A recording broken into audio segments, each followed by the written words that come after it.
할렐루야. 우리 또 앞뒤 좌우로 인사들 나누시겠습니다. 예수님 안에서 행복하십시오.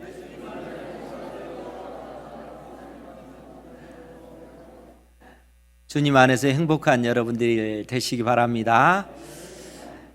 오늘 마태복음 13장 말씀인데, 사실 지난 3월 달에 이 본문을 중심으로 해서 천국의 비밀이라는 제목으로 말씀을 전했었습니다.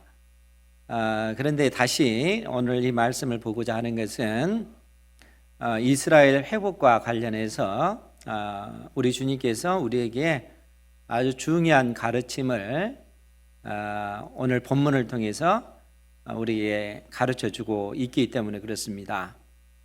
지난 몇 주간 우리는 학계 학계서를 봤고, 또 지난주에는 세례 요한에 관한 말씀을 들었습니다. 학계서를 통해서 이방 땅에 또 포로로 끌려갔던 이스라엘 백성들이 약속의 땅으로 귀환하는, 그러면서 그들이 귀환하면서 가졌던 그 사명 의식이 어떻게 하면 무너진 하나님의 나라를 재건할 것인가, 이스라엘을 회복시킬 것인가 하는 그러한 사명 의식이었습니다. 물론 하나님께서 선지자들을 통해서 이스라엘 회복에 대한 약속의 말씀을 주셨기 때문에 그들이 그 사명 의식을 가지고 약속의 땅으로 귀환한 것이죠. 그래서 이제 수르바벨 같은 경우는 무너진 하나님 나라의 재건을 위해서 가장 먼저 해야 될 일이 하나님의 성전을 재건하는 것이다, 이렇게 생각을 해서 성전을 재건하는 그러한 일을 힘썼지만, 그들이 궁극적으로 바란 것은 건물인 성전이 아니고 참 성전이신 그리스도, 다윗의 그 후손으로 약속된 그 그리스도가 이 땅에 오는 것을 갈망하면서 성전을 재건하는 이 사명을 그들이 감당했던 것이죠. 또 2차로 돌아왔던 그 에스라 같은 경우도 하나님의 그 나라를 재건하는 데 있어서 가장 중요한 것은 하나님의 백성들이 부지런히 하나님의 말씀을 연구하고 또 준행하고 가르치는 그 일들을 하나님의 백성들이 감당해야 된다라고 생각해서 에스라 같은 경우는 그 일에 힘을 쏟아 부었습니다.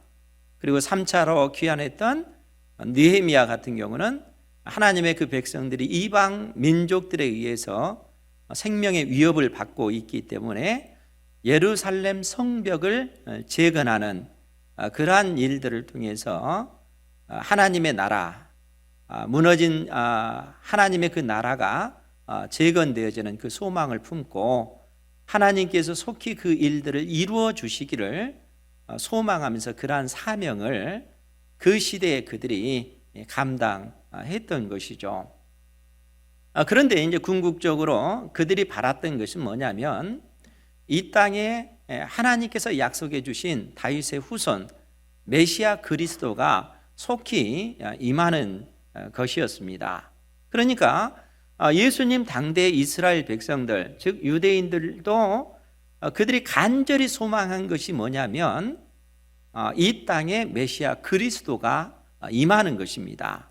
더더구나 선지자들이 약속해 주었던 그 약속에 근거해 보면 예수님께서 이 땅에 오실 그 즈음에 메시아 그리스도가 오실 것이다 하는 그러한 어떤 이 학자들의 그 연구, 서기관들의 그 연구가 나왔고, 그래서 그리스도가 혹시 세례 요한이 그리스도가 아닐까 하는 그러한 생각도 품게 된 것이죠. 그런데 그들이 그리스도를 기다리는 그 이유는 이 땅에 그리스도가 오심으로써 하나님의 나라가 이 땅에 임할 것이고, 그리스도가 오심으로써 진정한 이스라엘의 회복이 이루어진다라고 그들은 믿었기 때문에 그렇다는 것이죠. 그래서 여러분 사도행전 1장 5절 이하에 보면 부활하신 그 주님을 제자들이 만나고 나서 제자들이 주님께 그러한 질문을 던집니다. 주께서 이스라엘 나라를 회복하심이 이때입니까? 이 질문을 던집니다. 주님께서 죽음의 권세를 이기시고 부활하신 그 모습을 보고 주님께서 이스라엘 나라를 회복하심이 이때입니까? 무너진 하나님의 나라가 이 땅에 견고히 세워질 이때가 바로 지금입니까? 라고 제자들이 질문을 던졌을 때 주님께서는 때와 그 시기는 절대적으로 아버지의 그 권한에 있는 것이요, 그러기 때문에 너희들이 그러한 것에 대해서는 알 바가 아니고 오직 하나님의 성령이 너희에게 임하시면 너희들이 권능을 받고 예루살렘과 온 유대와 사마리아 땅끝까지 이르러 복음의 증인이 되어야 된다 라고 주님께서 말씀하신 것입니다. 그러니까 이스라엘 회복, 하나님 나라와 관련해서 주님께서 오늘 마태복음 13장에서 실상 우리에게 아주 중요한 가르침을 주고 있다는 겁니다. 13장 1절 말씀을 먼저 보면 그날 예수께서 집에서 나가사 바닷가에 앉으심에, 이때는 예수님의 공생의 2년입니다. 공생의 1년은 남쪽 유대 지역에서 예수님께서 공생의 사역을 하셨고, 이제 2년은 예수님 공생의 2년 사역은 갈릴리를 중심으로 해서 천국 복음을 증거할 그때입니다. 그러니까 이 공생의 2년 한 지점에 그날 예수께서 집에서 나가사 바닷가에 앉으셨다 하는 겁니다. 그럼 이 그날은 어떤 날인가 하면 바로 앞에 있는 마태복음 12장 46절과 50절에 있는 말씀을 주신 그 날을 이야기하는 겁니다. 그러면 46절에서 50절에 어떤 내용이 있습니까? 거기에 보면 예수님께서 무리들에게 하나님의 말씀을 가르칠 때 예수님의 어머니와 예수님의 동생들이 예수님을 만나러 왔다 하는 겁니다. 그때 한 사람이 예수님에게 뭐라고 말씀하냐면, 보소서 당신의 어머니와 동생들이 당신에게 말하려고 밖에 서 있습니다 라고 한 사람이 예수님에게 이 사실을 알려줬다는 겁니다. 그런데 그러한 소리를 들은 주님께서 뭐라고 말씀하시냐면, 누가 내 어머니이며 내 동생들이냐, 누가 내 어머니며 누가 내 동생이란 말이냐 라고 말씀하시면서 제자들을 가리켜서 하는 말이 나의 어머니와 나의 동생들을 보라. 예수님께서 제자들을 향해서 나의 어머니요 나의 동생들이다 이렇게 말씀을 하신다는 겁니다. 그러면서 50절에 뭐라고 말씀하시냐면, 우리 그 부분 같이 한번 볼까요? 시작. 누구든지 하늘에 계신 내 아버지의 뜻대로 하는 자가 내 형제요 자매요 어머니이니라 하시더라. 아멘. 지금 예수님께서 이 마태복음을 통해서 누가 하나님 나라의 백성인가 하는 부분에 대해서 말씀하고 계시는 것입니다. 예수님께서 이 땅에 가져오실 그 하나님의 나라, 그 하나님 나라의 백성은 누가 될 것인가에 대해서 말씀하시면서 육신적으로 혈통이 육신적으로 같은 어떤 피를 나누고 있는 그 형제이기 때문에 하나님의 자녀가 되는 것이 아니다는 겁니다. 그러니까 유대인들이 착각한 것이 뭐냐면, 우리는 하나님의 백성이다, 바리새인들도 우리는 하나님의 백성이다 이렇게 주장을 했습니다. 왜냐하면 아브라함이 우리의 조상이기 때문에 그렇다는 것이죠. 혈통적으로 우리가 아브라함의 후손이기 때문에 우리는 하나님의 자녀다 이렇게 바리새인들은 생각한 것입니다. 그런데 예수님께서는 누가 하나님 나라의 백성이 되는가, 주님께서 이 땅에 가져오신 하나님의 나라의 그 백성은 누가 되는가 하면 하나님께서 보내신 자, 즉 하나님의 뜻대로 하는 자가 내 형제요 자매요 어머니다 이렇게 말씀하신다는 겁니다. 하나님께서 이 땅에 보내신 예수 그리스도를 믿는 자가 하나님의 자녀라는 것입니다. 그것은 유대인이 되었든 이방인이 되었든 그것과 상관없이 오직 믿음으로 하나님의 자녀가 된다 하는 사실을 주님께서 명확하게 제자들에게 가르쳐 주시는 것입니다. 그 말씀을 하시고 나서 그날 예수께서 집에 나가서 바닷가에 앉으셨다는 거예요. 그리고 많은 무리들이 예수님의 가르침을 받기 위해서 예수님께 나오니까 예수님께서 배를 타고 이 바닷가 해변가를 약간 띄우시고 배에 앉으셔서 이 해변가에 있는 무리들에게 하나님의 말씀을 가르치기 시작합니다. 그 말씀이 바로 그 유명한 씨 뿌리는 자의 그 비유의 말씀을 지금 오늘 우리에게 해주고 계시다는 겁니다. 그 내용을 보면 3절부터 볼게요.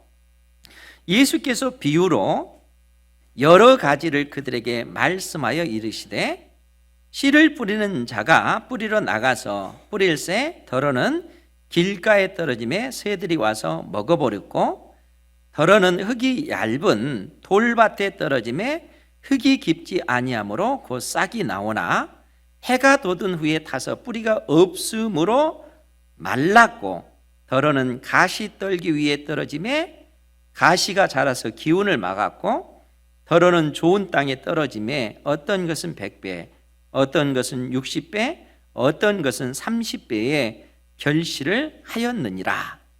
귀 있는 자는 들으라 하시니라. 우리가 익히 아는 말씀이요 자주 들었던 그러한 말씀입니다. 그런데 주님께서 이 씨 뿌리는 자의 비유 이 말씀을 비유를 들어서 그렇게 말씀을 해 주셨다는 거예요. 그런데 여러분 생각을 한번 해보십시오.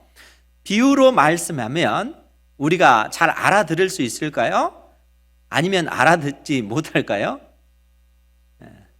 비유로 말씀할 때는 우리로 하여금 잘 알아들을 수 있도록 하기 위해서 비유의 말씀을 들어서 설명해 주고 있다는 겁니다. 그런데 우리가 이 시편 78편 1절에서 3절에 있는 그 내용을 보면 잘 들으시기 바랍니다. 제가 말씀 읽어드릴게요. 내 백성이여 내 율법을 들으며 내 입의 말에 귀를 기울일지어다. 내가 입을 열어 비유로 말하며 예로부터 즉 창세로부터 감추어졌던 것을 드러내려 하니 이는 우리가 들어서 아는 바요 우리의 조상들이 우리에게 전한 바라. 지금 성경은 비유를 들어 설명하는 그 이유는 그 목적은 어디에 있는가 하면 창세로부터 감춰졌던 그 비밀을 드러내기 위해서 비유를 들어 설명한다라고 그렇게 이야기합니다. 그래서 마태복음 13장 35절 그 말씀도 시편 아까 읽었던 그 본문의 내용을 인용하면서 이는 선지자를 통하여 말씀하신 바 내가 입을 열어 비유로 말하고 창세로부터 감추인 것들을 드러내리라 함을 이루려 하심이라. 즉 예수님께서 비유를 들어 말씀하시는 그 이유는 이미 선지자들을 통해서 그 예언되어졌던 그 예언의 말씀, 즉 비유를 들어서 창세로부터 감춰졌던 그 비밀을 예수님께서 드러내기 위해서 비유의 말씀을 하신다라고 지금 성경이 우리에게 말씀해 주고 있다는 거예요. 그래서 예수님께서 공생의 2년 중간 지점에 이전에 하지 않았던 방식, 비유를 들어서 제자들에게 말씀을 지금 주고 있다는 거예요. 그러면서 10절 말씀에 보면 어떤 내용이 있냐면 이러한 비유를 들어서 예수님께서 말씀하니까 우리 10절 말씀 같이 한번 볼까요? 시작. 제자들이 예수께 나와 이르되 어찌하여 그들에게 비유로 말씀하시나이까. 제자들이 예수님에게 어찌하여 그들에게 비유로 말씀하시나이까. 여기서 그들은 바리새인들입니다. 그러니까 예수님께서 비유를 들어 설명하신 그 이유는 제자들에게는 천국의 비밀, 천국에 관한 그 비밀을 잘 이해할 수 있도록 하기 위해서 비유를 들어서 말씀하시고, 동시에 바리새인들에게는 천국에 관한 그 비밀을 이해하지 못하도록 만들기 위해서 비유의 말씀을 지금 하고 있다는 거예요. 그래서 제자들이 어찌하여 그들에게 비유로 말씀하십니까? 라고 얘기하니까 11절에 대답하여 이르시되 천국의 비밀을 아는 것이 너희에게는 허락되었으나, 제자들인 너희들, 천국 백성인 너희들에게는 허락되었으나 그들에게는 아니 되었나니, 무릇 있는 자는 받아 넉넉하게 되되 없는 자는 그 있는 것도 빼앗기리라. 지금 주님께서 지금 바리새인들은 그들이 하나님 나라 천국에 관한 그러한 지식을 가지고 있는 것마저도 결국에는 빼앗기고 말 것이다 라고 얘기합니다. 그들은 천국의 비밀을 알 수가 없다는 거예요. 그러나 제자들은 천국의 그 비밀을, 예수님의 그 비유를 통해서 가르침을 줄 때 그 천국에 관한 그러한 그 비밀을 더더욱 풍성히 얻게 될 것이고, 하나님 나라에 대한 그러한 지식이 풍성해지므로 결국 그들의 삶이, 그들의 인생 가운데 100배, 60배, 30배의 그 결실을 맺는, 열매 맺는 삶이 되어질 것이다 라고 주님께서 말씀하고 있다는 것입니다. 그러면서 주님께서 어떤 얘기를 하시냐면 13절에 있는 말씀입니다. 그러므로 내가 그들에게 비유로 말하는 것은 그들이 보아도 보지 못하며 들어도 듣지 못하며 깨닫지 못함이니라. 이사야의 예언이 그들에게 이루어졌다라고 주님께서 선언하고 있습니다.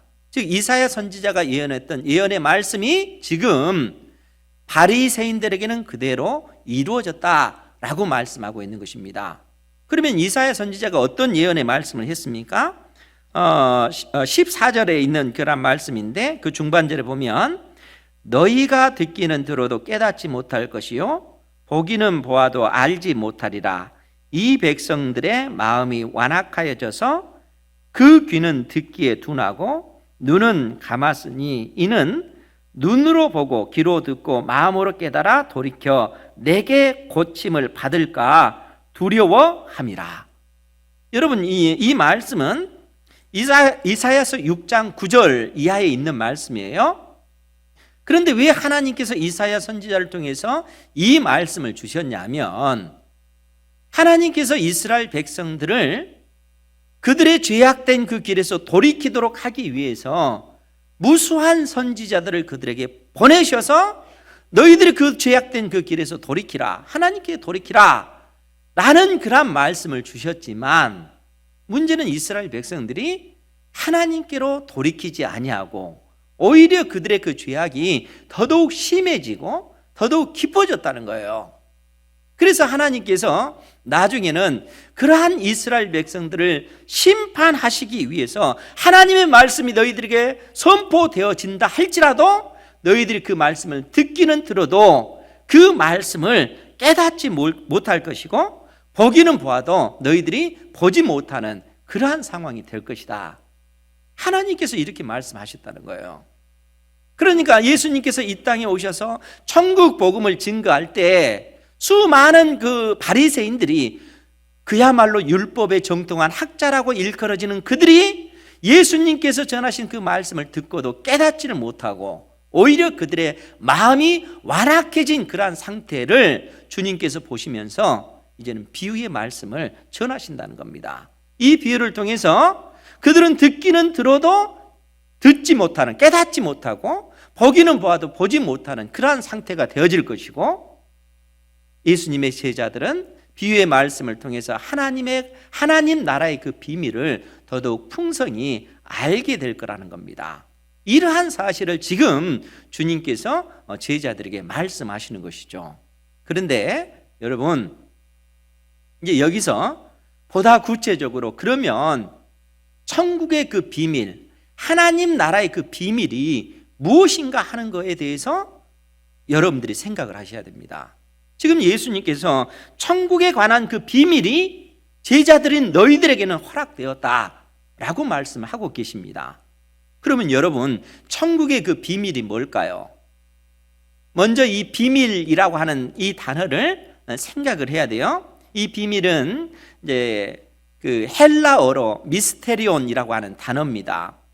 그런데 주님께서 이 단어를 쓰실 때 그냥 쓴 것이 아니고 구약 성경에 근거해서 이 단어를 사용하고 계시다는 겁니다. 여러분, 예수님께서 이 땅에 오시기 약 100여 년 전에 그 유대인들이 구약 성경은 히브리어로 기록이 됐는데 히브리어로 기록된 이 구약 성경을 헬라어로 번역을 했습니다. 그 성경이 70인경이라고 하는 성경이에요. 그런데 이 구약 성경을 보면 모든 것이 다 히브리어로 기록된 것이 아니고 다니엘서 같은 경우 다니엘서 2장 그 4절부터 7장 28절까지는 히브리어로 기록되지 않고 아람어로 기록이 됐습니다. 그런데 아람어로 기록된 그 성경 가운데 하나님께서 놀라운 그 비밀을 이스라엘 백성들에게 가르쳐준 그 내용이 나옵니다. 그것이 뭐냐면 장차 이 세상의 역사가 어떻게 진행되어질 것인가 하는 가르침입니다.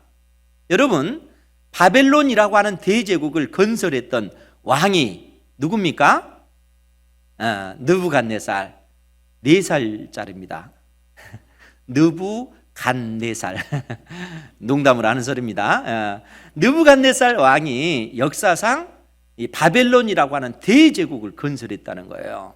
그런데 이 느부갓네살 왕이 어느 날 밤에 생각을 하는 거예요. 내가 이뤘던 이 대제국의 역사가 앞으로 어떻게 되어질 것인가?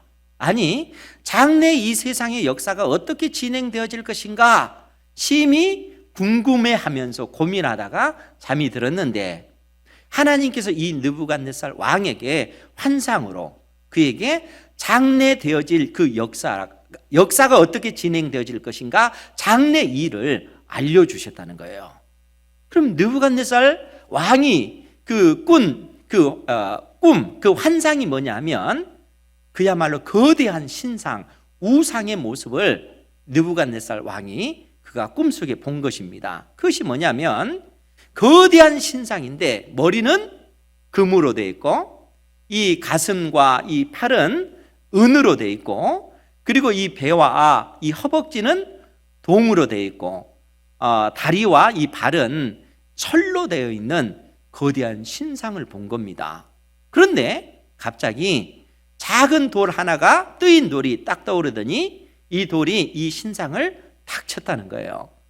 그러니까 갑자기 그 거대한 그 우상이 그 신상이 와르르 무너지면서 그야말로 여름 그 타작마당에 그 겨와 같이 그 바람에 싹 날아가 버리듯이 그 거대한 그 우상이 하루아침에 다 사라지고 그 작은 돌이 태산을 이루는 온 세상에 가득한 그러한 어떤 태산을 이루는 그러한 어떤 환상을 그러한 꿈을 이 느부갓네살 왕이 꾼 겁니다. 여러분, 이 환상이 의미하는 바가 무엇일까요? 느부갓네살 왕이 그 환상을 보고 나서 그 꿈을 꾸고 나서 도대체 이해가 안 되는 거예요.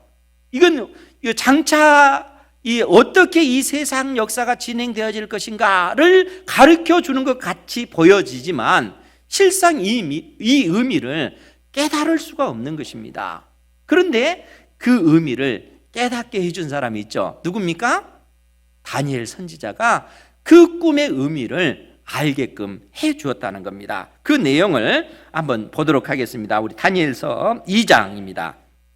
구약 성경 다니엘서 2장 1235페이지인데 이 꿈의 의미를 지금 다니엘이 느부갓네살 왕에게 설명을 해주고 나서 44절에 뭐라고 얘기를 하냐면 우리 44절 말씀을 같이 한번 보겠습니다.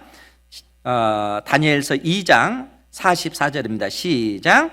이 여러 왕들의 시대에 하늘의 하나님이 한 나라를 세우시리니 이것은 영원히 망하지도 아니할 것이요 그 국권이 다른 백성에게로 돌아가지도 아니할 것이요 도리어 이 모든 나라를 쳐서 멸망시키고 영원히 설 것이라. 아멘.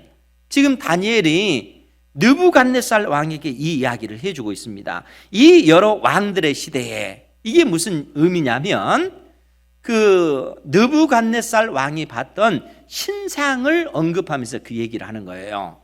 그러니까 느부갓네살 왕이 봤던 그 신상의 머리, 금으로 된 이 머리는 다니엘이 해석해 주기를 느부갓네살 왕이 이룬 대제국인 바벨론을 의미합니다 라고 얘기합니다. 그리고 이 가슴, 은으로 된 이 가슴과 팔로 된 그 나라는 바벨론 이후에 등장하게 될 페르시아라고 하는 강대한 나라가 등장할 것입니다. 그리고 배와 이 허벅지는 이 페르시아라고 하는 나라가 무너지고 난 다음에 헬라라고 하는 나라가 역사상 또 등장할 것입니다. 그리고 이 헬라라고 하는 나라가 무너지고 나서 그 다음에는 로마라고 하는 나라가 역사상 등장하게 될 것입니다. 지금 다니엘이 느부갓네살 왕에게 이 사실을 설명해 주고 있는 거예요. 역사가 그렇게 진행되어질 거라는 거예요. 그리고 이러한 여러 왕들의 시대에 이러한 역사가 진행되어지는 가운데 하늘의 하나님이 한 나라를 세우시겠다는 거예요. 그리고 이 나라는 이것은 영원히 망하지도 아니할 것이요 그 국권이 다른 백성에게로 돌아가지도 아니할 것이요 도리어 이 모든 나라, 세상 나라를 쳐서 멸망시키고 영원히 설 것이다 라고 이렇게 얘기해 줍니다. 그러니까 이 강대한 나라의 그 역사의 한 지점에 이 땅에 하나님께서 이 세상 역사 가운데 한 나라를 세우시겠다는 거예요. 그 나라가 어떤 나라겠어요? 하나님의 나라는 하나님의 나라. 하나님께서 역사의 한 지점에 하나님의 나라를 세우실 것이고 그 나라가 결국에는 세상의 모든 나라를 심판하고 모든 민족들, 모든 나라들, 이 세상의 왕들, 권세자들 다 심판하고 영원한 하나님의 나라가 이 세상 역사 가운데 세워질 것을 말씀해 주고 있다는 거예요. 하나님께서 다니엘 선지자를 통해서 이 예언의 말씀을 해주고 있다는 겁니다. 그런데 다니엘서 2장 27절 이하의 말씀에 보면 다니엘이 왕에게 뭐라고 얘기를 하냐면 다니엘이 27절이에요. 다니엘서 2장. 다니엘이 왕 앞에 대답하여 이르되 왕이 물으신 바 은밀한 것은 지혜자나 술객이나 박수나 점쟁이가 능히 왕께 보일 수 없으되 은밀한 것이라고 하는 것은 왕이 꾼 그 꿈, 그 환상은 이 세상 어느 누구도 알 수 없는 거라는 거예요. 왜냐하면 하나님께서 왕에게 보이신 것이기 때문에. 그러면서 28절에 오직 은밀한 것을 나타내실 이는 하늘에 계신 하나님이시라. 그가 느부갓네살 왕에게 후일에 될 일을 알게 하셨다라고 그렇게 이야기합니다. 29절에도 왕이여 왕이 침상에서 장래 일을 생각하실 때에 은밀한 것을 나타내신 이가 장래 일을 왕에게 알게 하신 것입니다. 이렇게 얘기하고 있다는 거예요. 그러면 여기서 은밀한 것, 이 단어가 라츠라고 하는 단어입니다. 아람어로 라츠라고 하는 거예요. 이 단어를 70인경에서는 미스테리온이라고 하는 단어를 썼다는 거예요. 비밀이라고 하는 얘기입니다. 그러니까 은밀한 것, 이 비밀, 감춰진 이것을 지금 예수님께서 이 사실을 언급하면서 이 라츠라고 하는 단어, 이 미스테리온이라고 번역된 이 단어를 예수님께서 가지고 오셔서 오늘 마태복음 13장에서 천국에 관한 비밀을 아는 것이 너희에게는 허락되었다라고 제자들에게 말씀하고 있다는 거예요. 즉 천국에 관한 그 비밀, 그 천국에 관한 그 비밀이라고 하는 것이 무엇이겠어요? 다니엘 선지자가 예언했던 그 천국의 그 비밀, 천국에 관한 그 비밀이 이제 너희들에게 알려졌다라고 지금 주님께서 제자들에게 말씀하고 있다는 거예요. 천국에 관한 그 비밀이 너희들에게 지금 알려졌다라고 말씀하고 있는 겁니다. 여러분, 제자들을 비롯해서 이때 당시 예수님 당대에 그 유대인들은 이 땅의 그리스도 메시아가 오시면 그 메시아가 천국, 하나님의 나라 이스라엘을 회복시키실 것이다 라는 그러한 기대감을 가지고 있다는 거예요. 그러니까 예수님께서 이 땅에 오셨으니까 이스라엘 나라를 회복하심이 이때입니까? 제자들이 예수님에게 질문할 수밖에 없는 그런 상황입니다. 왜냐하면 하나님의 나라에 관한 그 비밀에 대해서 질문을 하고 있는 것이죠. 거기에 대한 답을 실상 마태복음 13장을 통해서 예수님께서 제자들에게 해주고 있다는 거예요. 천국에 관한 그 비밀을 택한 자녀인 우리에게 말씀해 주고 있다는 겁니다. 사랑하는 성도 여러분, 천국에 관한 그 비밀을 깨닫는 은혜가 있기를 주님의 이름으로 축원드립니다. 그러면 여러분들은 천국에 관한 그 비밀을 어떻게 알고 계십니까? 지금 주님께서 제자들에게 천국에 관한 그 비밀을 말씀해 주셔요. 그런데 재밌는 것은 뭐냐면 마태복음 13장을 통해서 비유를 들어서 천국에 관해서 8가지의 예를 들어서 예수님께서 제자들에게 말씀해 주고 있다는 겁니다. 그 첫 번째가 씨 뿌리는 자의 그 비유. 이 씨라고 하는 것은 하나님의 말씀이요, 이 씨가 떨어지는 길가, 돌밭, 가시떨기, 좋은 땅은 사람의 마음이다 이렇게 얘기합니다. 그러니까 하나님의 말씀이 좋은 밭에 떨어지면 그 말씀이 심겨져서 그 말씀을 통해서 우리가 하나님의 자녀로서 진리가 우리를 자유케 하는 그 기쁨을 누릴 뿐만 아니라 하나님의 말씀을 통해서 하나님의 자녀로서 이 땅에서 100배, 60배, 30배의 그 결실을 맺게 된다라고 말씀하고 있다는 겁니다. 그것이 첫 번째 그 비유의 내용입니다. 두 번째로는 우리 24절 말씀을 함께 보도록 하겠습니다. 마태복음 13장 24절에 있는 말씀입니다. 거기에 보면 알곡과 가라지 비유를 들어서 주님께서 말씀하십니다. 예수께서 그들 앞에 또 비유를 들어 이르시되 천국은 좋은 씨를 제 밭에 뿌린 사람과 같으니 사람들이 잘 때 그 원수가 와서 곡식 가운데 가라지를 덧뿌리고 갔더니 싹이 나고 결실할 때에 가라지도 보이거늘 집 주인의 종들이 와서 말하되 주여 밭에 좋은 씨를 뿌리지 아니하였나이까? 그런데 가라지가 어디서 생겼나이까? 주인이 이르되 원수가 이렇게 하였구나. 종들이 말하되 그러면 우리가 이것을 뽑기를 원하시나이까? 주인이 이르되 가만두라. 가라지를 뽑다가 곡식까지 뽑을까 염려하노라. 우리 30절 같이 한번 볼까요? 시작. 둘 다 추수 때까지 함께 자라게 두라. 추수 때에 내가 추수꾼들에게 말하기를 가라지는 먼저 거두어 불사르게 단으로 묶고 곡식은 모아 내 곡간에 넣으라 하리라. 아멘. 지금 예수님께서 제자들에게 천국에 관해서 말씀하시면서 천국은 좋은 씨를 자기 밭에 뿌린 사람과 같다 하는 거예요.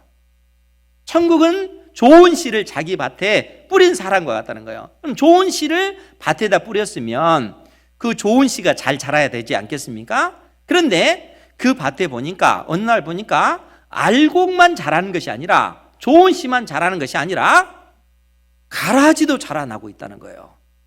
그래서 그 종들이 주인에게 뭐라고 얘기했냐면 주인님 좋은 씨를 뿌렸는데 가라지도 자라고 있습니다. 우리가 가서 저 가라지를 뽑아버릴까요? 라고 얘기하니까 주인이 뭐라고 얘기했냐면 가만두라. 이 알곡과 가라지가 함께 자라도록 그대로 내버려 두라는 거예요. 왜냐하면 가라지를 뽑다가 알곡까지 뽑힐까 염려하기 때문에 그렇다는 거예요. 그리고 주인이 뭐라고 하냐면 나중에 추수 때가 되면 가라지는 별도로 모아서 묶어서 영원한 지옥불에 던져버리는 것이고 알곡은 걷어들여서 영원한 천국을 상속받게 만들 것이다. 이렇게 말하고 있는 것입니다. 여러분, 천국의 지금 어떤 특성을 주님께서 제자들에게 말씀해 주고 있는 거예요? 지금 하나님의 나라가 이 세상 역사 가운데 임하였다는 거예요. 천국 복음이 증거되어지고 그 복음을 통해서 하나님께서 구원받은 그 백성들이 지금 하나님 앞에 부르심을 받고 있다는 겁니다. 그런데 그 속에는 알곡이 아닌 가라지처럼 보이는 가라지도 함께 있는 그러한 모습이라는 거예요. 그것은 뭐냐면 역사가 그렇게 진행되어지고 있다는 겁니다. 우리 안에도 보면 우리가 두렵고 떨리는 마음으로 이 말씀을 받아야 되는데, 우리가 지금 함께 하나님의 자녀로서 하나님을 예배하잖아요. 그런데 우리는 구원받은 알곡으로서 하나님 앞에 예배를 드리는데, 하나님의 눈에는 너희들 가운데 알곡뿐만 아니라 가라지도 있구나, 이렇게 말씀하고 계시다는 거예요. 세상 역사가 그렇게 우리는 구원받은 하나님의 백성으로서 생각을 했는데, 어느 날 보니까 마지막 때 추수 때에 가보니까 하나님의 자녀가 아닌 인생도 있더라는 거예요. 그러니까 교회 안에도 그러한 모습이 있음을 지금 주님께서 제자들에게 말씀해 주고 있는 것입니다. 천국의 역사가 그렇게 진행되어지고 있다 하는 것을, 천국의 그 특성을 지금 주님께서 제자들에게 말씀해 주고 있는 것입니다. 우리가 두렵고 떨림으로 하나님의 말씀을 받는 여러분들 되시기 바랍니다. 주님께서 이 말씀만 하신 것이 아니라 31절 말씀에 보면 또 비유를 들어 이르시되 천국은 마치 사람이 자기 밭에 갖다 심은 겨자씨 한 알 같으니, 천국은 겨자씨 한 알로 그렇게 비유를 했습니다.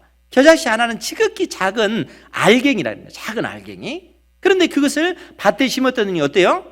그것이 싹이 돋고 자라더니 그야말로 큰 나무가 됐다는 거예요. 그 큰 나무가 되니까 많은 새들이, 여러 종류의 새들이 그 나무에 와서 깃들이는 그런 모습을 보여주고 있다는 거예요. 주님께서 오늘 우리에게 천국의 어떤 특성을 말씀해 주고 있습니까? 예수님 때로부터 천국 복음이 증거되어졌을 때 하나님의 그 복음이 예루살렘과 온 유대와 사마리아 땅끝까지 수많은 나라들과 민족들 가운데 천국 복음이 증거될 때, 그 복음을 듣고 수많은 나라들 가운데서, 수많은 민족들 가운데서 하나님의 그 백성들이 부르심을 받는 것입니다. 수많은 나라들과 민족들 가운데 구원받은 하나님의 그 자녀들이 그 나무에 천국에 깃들이는 이러한 모습을 지금 말씀해 주고 있다는 거예요. 역사가 그렇게 진행되어진다. 천국 복음이 모든 나라와 민족들 가운데 증거되어질 것을 성경이 우리에게 이렇게 가르쳐 주고 있다는 거예요. 누룩 비유 역시 마찬가지죠. 33절에 또 비유로 말씀하시되 천국은 마치 여자가 가루 서말 속에 갖다 넣어 전부 부풀게 하는 누룩과 같으니, 천국 복음이 그 온 세상에 이처럼 힘있고 능력 있게 확장되어질 것을 지금 주님께서 말씀해 주고 있다는 겁니다. 이것뿐만 아니라 우리 44절입니다. 44절도 같이 한번 볼까요? 44절입니다. 시작. 천국은 마치 밭에 감추인 보화와 같으니 사람이 이를 발견한 후 숨겨두고 기뻐하며 돌아가서 자기의 소유를 다 팔아 그 밭을 사느니라. 아멘. 천국은 밭에 감추인 보화와 같다는 거예요. 그러니까 밭에 감추인 이 보화는 내 전 재산을 들여서도 살 수 없는 보화입니다. 그 밭에 감춰져 있다는 거예요. 이것을 발견한 사람은 어때요? 자기의 모든 소유를 다 팔아서 그 밭을 사는 거예요. 왜냐하면 그 밭 속에 감춰진 보화가 있기 때문에. 무슨 얘기입니까? 하나님의 자녀인 우리에게 우리가 나중에 갈 그 하나님의 나라, 그 천국이 그러한 가치가 있는가 하는 거예요. 여러분, 하나님께서 천국에 관해서 말씀하면서 우리 인생이 어떠한 삶을 살아야 되는지 분명하게 말씀해 주고 있다는 거예요. 하나님께서 우리에게 건강도 주셨고, 물질도 주셨고, 자녀도 주셨고, 직장도 주셨고, 삶의 모든 환경을 다 주셨습니다. 그런데 우리는 그런 모든 것들을 가지고 무엇을 위해서 살아야 된다고요? 영원한 하나님의 나라, 천국 백성으로서 하나님께서 나에게 주신 그 모든 것들을 사용해서 천국을 사는 그러한 삶을 살아야 된다는 거예요.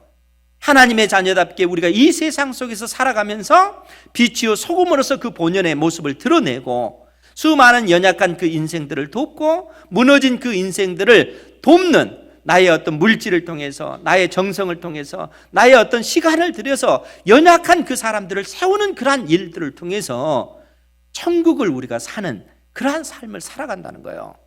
밭에 감추인 그 보화의 그 비유를 통해서 믿음의 백성들이 이 땅에 어떻게 살아가야 되는지 우리에게 그 사실을 가르쳐주고 있는 것이죠. 45절에 있는 천국은 마치 좋은 진주를 구하는 장사와 같으니, 역시 좋은 진주로 천국을 비유하고 있습니다. 그러니까 그 좋은 진주를 얻기 위해서 우리의 모든 것을 팔아서 그 진주를 사기 위해서 우리는 살아야 된다라고 말씀하고 있는 것이죠. 이 천국을 소유한 자녀답게 여러분들이 살아가시는 은혜가 있기를 바랍니다. 주님께서 이러한 말씀을 해주시고 나서 47절 말씀에, 우리 47절 48절 같이 한번 또 볼까요? 시작. 또 천국은 마치 바다에 치고 각종 물고기를 모는 그물과 같으니, 그물에 가득함에 물가로 끌어내고 앉아서 좋은 것은 그릇에 담고 못된 것은 내버리느니라. 아멘. 천국은 뭐라고요? 그물이라는, 그물, 물고기를 잡는 그물이라는 거예요. 즉 이 말씀이 무슨 얘기입니까? 천국 복음이 온 세상 모든 나라와 민족들 가운데 선포되어졌을 때 그 천국 복음을 듣고 하나님 앞에 나온 사람들은 구원을 받는다는 거예요. 그러나 천국 복음이 선포되었음에도 불구하고 그 복음의 사실을 무시해버리고 받아들이지 않는 사람들은 영원히 버림받게 될 것임을 말씀해주고 있는 것입니다. 지금 세상 역사가 그렇게 진행되고 있다는 거예요. 이 땅에 우리 주 예수 그리스도께서 재림하실 때까지 천국의 그 그물은 모든 나라와 민족들에게 그렇게 선포되어질 것입니다.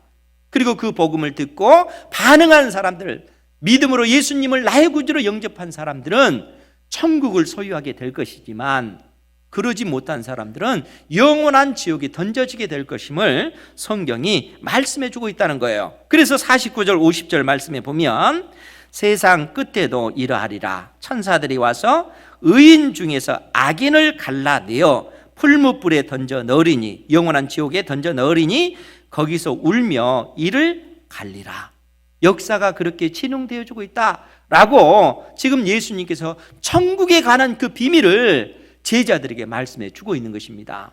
그러면서 주님께서 제자들에게 51절 52절에 이 모든 것을 깨달았느냐 하시니 대답하되 그러하오이다. 사랑하는 성도 여러분, 예수님께서 여러분들에게 이 모든 것을 깨달았느냐라고 질문하면 여러분들은 뭐라고 답하시겠어요? 맞습니다, 주님. 그러하오이다. 맞아요. 이렇게 반응해야 돼요. 그러니까 이 천국에 관한 그 비밀을 깨달아야 된다는 거예요. 그래야만이 우리가 천국 백성으로서 이 땅에 살아갈 수 있기 때문에 그런 것입니다. 주님께서 제자들에게 그래서 52절에 예수께서 이르시되 그러므로 천국의 제자된 서기관마다 마치 새 것과 옛 것을 그 곳간에서 내오는 집 주인과 같으니라. 너희들이 천국의 서기관이 되어야 된다라고 얘기하는 거예요. 수많은 인생들에게 천국의 그 비밀, 하나님 나라의 그 비밀, 복음의 그 비밀을 마음껏 자유자재로 증거해 줄 수 있는 그러한 사람이 너희들이 되어야 된다. 너희들이 그 천국 복음을 증거해 줌으로써 죽어가는 그 인생들이 하나님 앞에 구원받은 그 백성이 되도록 제자들인 너희들이 하나님 앞에 그러한 일꾼, 그러한 사명을 감당해야 된다라고 주님께서 제자들에게 말씀하고 있는 것입니다. 사랑하는 성도 여러분, 천국에 관한 그 비밀 어느 정도 느껴지십니까? 우리가 천국 백성으로 하나님 앞에 부르심을 받았습니다. 주님께서 가르치시는 이 천국의 비밀, 이스라엘 그 회복이 결국에는 하나님 나라가 이 땅에 오는 것임을 주님께서 말씀해 주고 있는 것입니다. 구약의 수많은 선지자들은 이스라엘의 그 회복이 그리스도가 오시면 바로 이루어진다라고 생각을 했는데, 우리 주님께서는 이스라엘의 그 회복은 바로 이루어지는 것이 아니라 이 땅에 오신 예수님께서 십자가에 못 박혀 죽으시고 죽음의 권세를 이기시고 부활하신 이후에 천국 복음이 온 세상의 모든 나라와 민족들 가운데 증거되어질 것이고, 그 이후에 예수께서 재림하실 때 이제는 세상의 모든 나라들, 왕들, 권세자들 다 심판하시고 완전한 하나님의 나라가 세상을 심판하시고 하나님의 그 왕국이, 하나님의 나라가 이루어질 것을 주님께서 제자들에게 가르쳐주고 있는 것입니다. 하나님 나라의 역사가 그렇게 진행되어지고 있습니다. 그리고 그 역사의 한 부분, 한 지점에 믿음의 백성으로 우리가 부르심을 받아 우리의 삶을 살아가고 있다는 것입니다. 여러분들의 삶을 하나님 앞에 들이셔서 천국을 소유한 자녀답게 믿음의 삶을 살아가시고 여러분들의 인생을 통해서 100배, 60배, 30배의 결실을 맺는 은혜가 있기를 주님의 이름으로 축원드립니다. 기도하겠습니다.